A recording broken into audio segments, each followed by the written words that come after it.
In the winter of 1960, 3 women were found murdered in a cave at Starved Rock State Park. After months of dead ends, police finally arrested a 21-year-old dishwasher at the Starved Rock State Park Lodge. In spite of any evidence against him and under pressure from police, Chester Wager confessed to the crime. He spent 60 years in prison, maintaining his innocence. Wager was released in 2020, but the counts have not cleared him. His attorney, Andy Hale, is actively investigating the case and won the right to test DNA from the crime scene. If Wager is innocent, this will become the longest wrongful conviction case in U.S. history. Andy Hale joins us now to discuss the case in his podcast. Andy, thanks for being with us. Thanks for having me. Great to be here. So there was a documentary on HBO about this, and I think people have been talking about this more.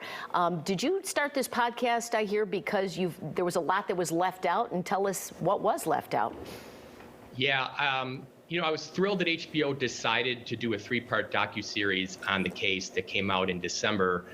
That started to shine a light, on the Starved Rock murders. A lot of people hadn't heard about it since it happened in 1960. But you can only cover so much in a 3-part, 3-hour series. And so I decided to do a podcast. I had never done one before. But what I love about that format is you can really take a deep dive, get much more into the details, into the facts. I post documents on our podcast website. It was really a powerful way to not only educate people, but to reach local residents in the Illinois Valley and to try to receive tips and more information, which has been great.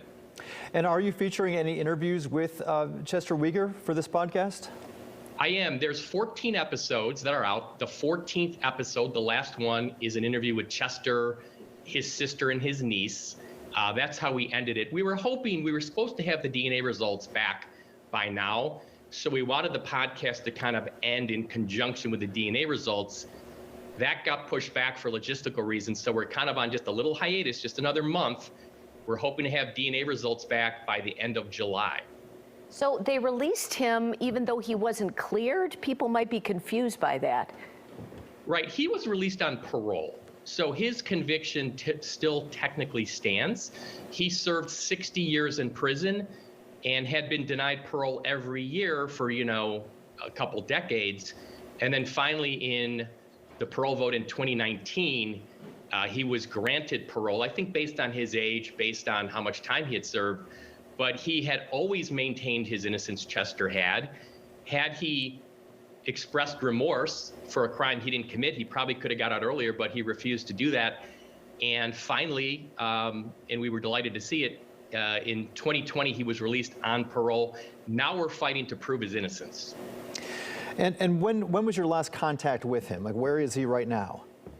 2 days ago. I was just down in LaSalle. He's living in LaSalle right now with his sister and her husband, focusing on his health, being 83 years old and being in prison for 60 years. As you can imagine, there's, lots of doctor's appointments to catch up on.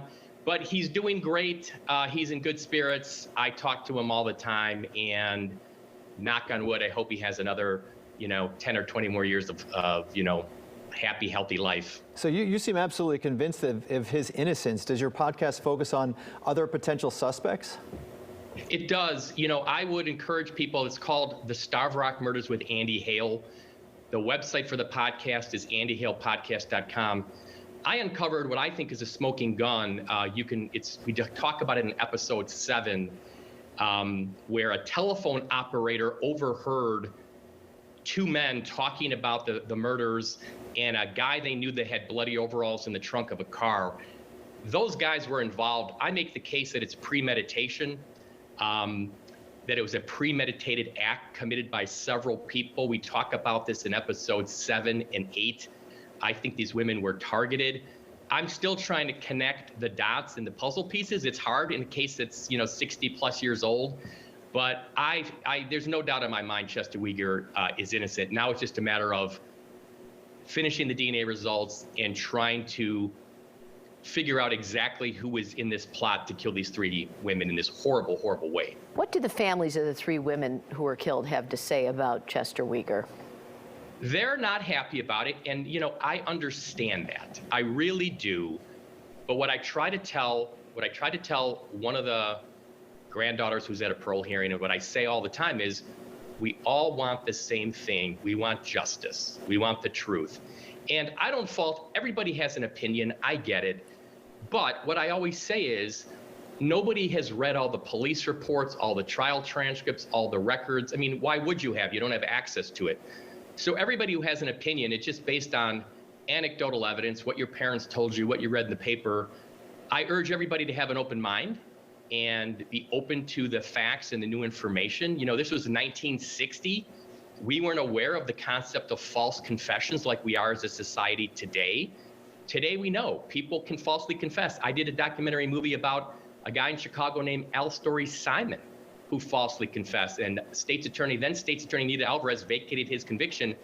The documentary was called Murder in the Park. It was on HBO. My point is, all the evidence, the only thing they had against Chester Weger was a confession that he claims was coerced. That was it for this brutal, messy crime. Andy, didn't he also just give a tour of the crime scene to police officers and describe how he killed the women? I mean, that seems like a little more than a confession. Yeah, the next day he reenacted the crime, but you know, the confession, if you read it and if you read what he reenacted, it is a ridiculous story. Even the former state's attorney, Tony Reculia, said it was a ridiculous confession. Nobody believed it. He's got these women attacking him and him defending himself. He bludgeons these under the confession. You know, he's on his break at work as a dishwasher, allegedly, you know, beats these ladies to a pulp and then goes back to his job.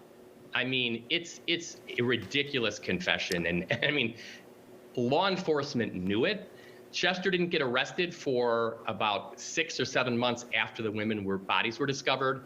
And after this memo with the telephone operator, and they identified 2 brothers on this call, a payphone in Aurora, a guy named Glenn Palmatier called his brother William Palmatier in Peru. They figured out who those guys were. They were talking about a kid with bloody overalls in the trunk of the car. That was the case right there. That telephone operator was the hero. Well, we will see what happens when DNA results come within a month, as Andy mentioned. And in the meantime, you can go to andyhalepodcast.com. Andy, thanks for being with us. Thanks, Andy. My pleasure.